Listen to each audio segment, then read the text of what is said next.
Manatli Records, Rampatti. Singing by Pankaj Pandya.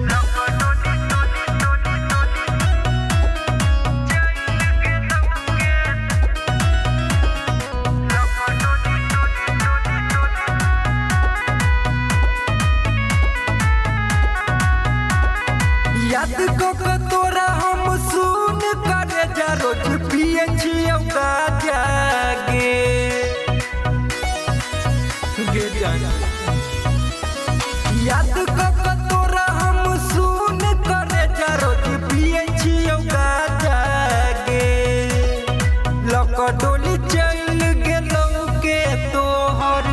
बनलौ के तोहर राजा गे लक डोली चल बनलो के तोहर राजा गे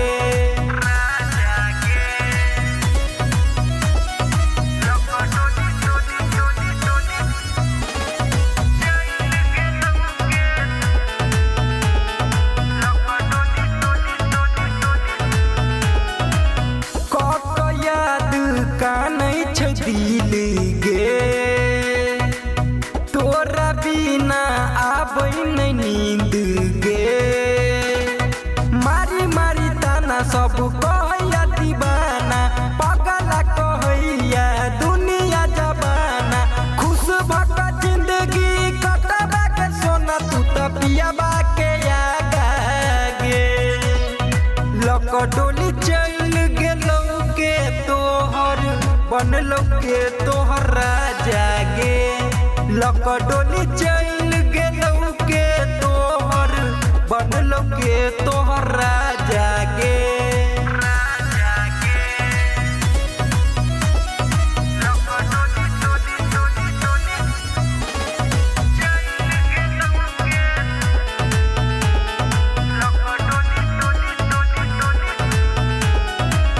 पंकज पांड्या से भेलौ की तोरा खता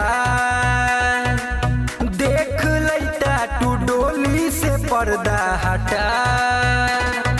प्यार किया ने सब बुझे छै गरीब के उठबै छै मजा सब दक ओकरा पीर के लक फोटो सुते छियौ हम के जान रोज साइट के पाजा